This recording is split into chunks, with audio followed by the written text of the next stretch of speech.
Hali tete ya Tundu Lissu imekatisha wengi mioyo nchini Tanzania.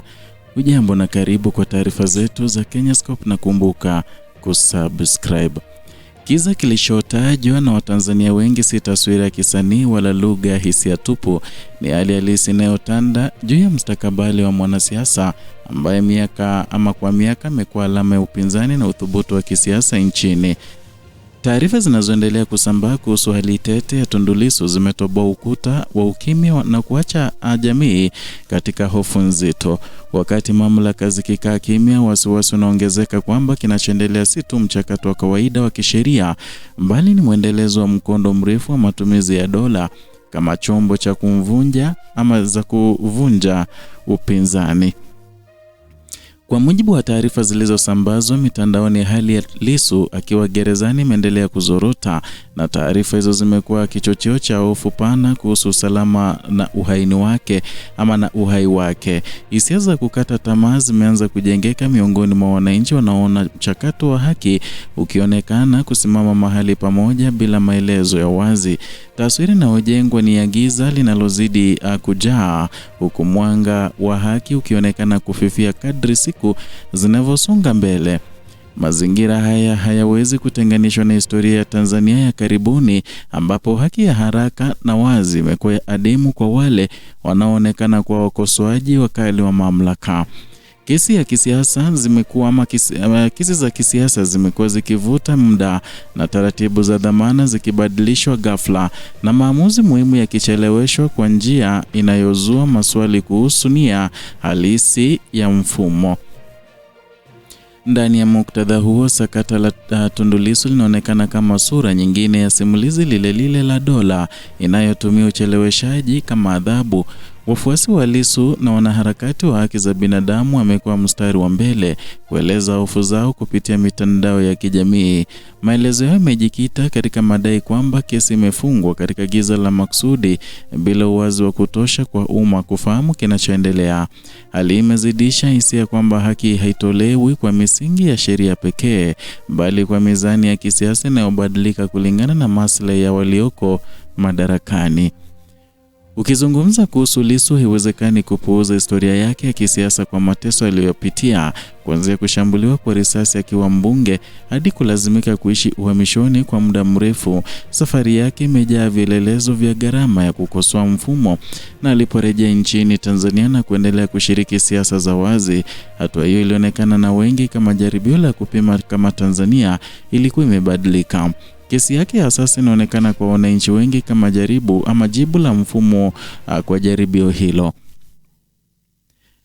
Ukosefu wa mawasiliano ya wazi kati ya viongozi wakuu wa serikali kuhusu hali ya Lissu imeongeza uzito wa hofu, na katika nchi inayojitambulisha kwa utawala wa sheria, kimya cha mamlaka juu ya masuala yanayogusa uhai na haki za msingi za raia kinatafsiriwa kama ishara ya dharau kwa umma.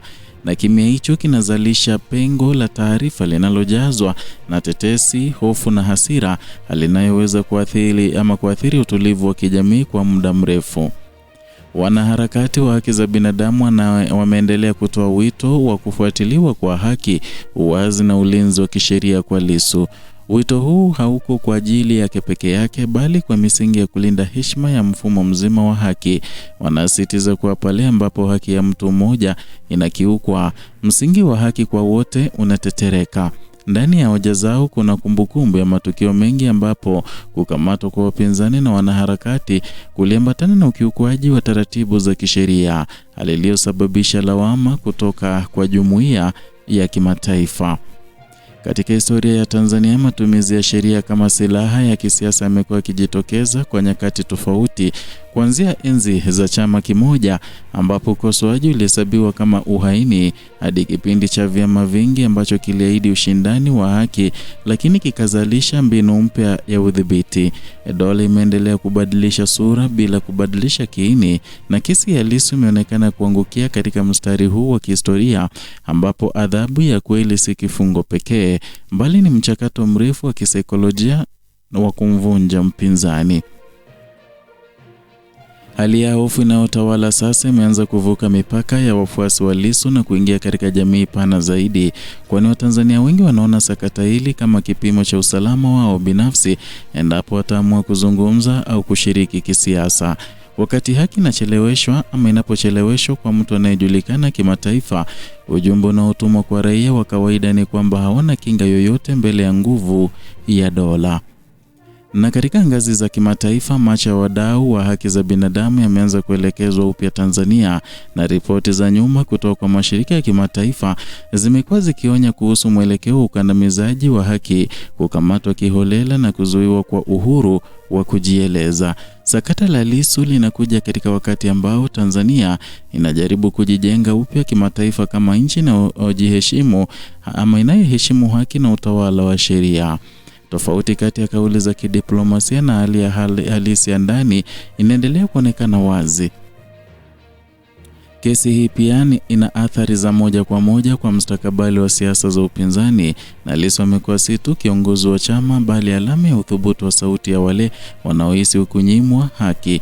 Hali yake inapokuwa tete, nguvu ya upinzani kwa ujumla inadhoofika na nafasi ya ushindani kwa kweli wa kisiasa inapungua. Hili inazidisha hofu kwamba Tanzania inarudi katika mfumo wa siasa unaotawaliwa na sauti moja, hali inayokinzana na misingi ya demokrasia. Na kadri siku zinavyopita bila taarifa rasmi na bila maendeleo yanayoonekana katika mchakato wa haki, hisia na kukata tamaa zinaanza kuchukua nafasi ya matumaini. Wananchi wanaosubiri majibu wanajikuta wakitafakari upya imani yao katika taasisi za dola. Na hii ni hali hatari kwa taifa lolote, kwa sababu imani ya raia katika haki ndiyo nguzo ya amani ya kudumu. Mwisho wa simulizi hili unabeba uzito wa onyo, kwani hatima ya Tundu Lissu haimuhusu yeyote pekee, bali na akisi mwelekeo wa Tanzania kama taifa. Kimya cha viongozi, hofu ya wananchi na ucheleweshaji wa haki vinaweza kujenga kesho yenye giza zaidi kuliko leo. Endapo mfumo utaendelea kuhalalisha mateso ya kisiasa kwa kivuli cha sheria, basi kizazi kijacho kitarithi nchi ambayo haki ni hisani badala ya haki ya kuzaliwa. Na kesi ya Lissu inasimama kama alama ya chaguo lililo mbele ya taifa, kukabiliana na ukweli na kurejesha uadilifu wa haki, na kuendelea kunyamaza na kuruhusu giza liwe lugha rasmi ya siasa za Tanzania. Ndio hayo tuliokuandalia siku ya leo kutoka hapa Kenyascope, channel yako pendwa ambayo inakuletea taarifa hizi kuhusu hali tete ya Tundu Lissu na taarifa nyingine za kina, uchambuzi wa kina bila kupindisha wala kuegemea upande wowote wa kisiasa, kwani hapa Kenyascope tunakuletea taarifa jinsi zilivyo. Zidi kutusupport kwa kusubscribe, kulike na kushare video zetu, na vile kumbuka kugonga alama ya kengele ili uweze kupokea taarifa hizi kwa mara ya kwanza, ama kuwa wa kwanza kuzipokea kwa kupokea notification.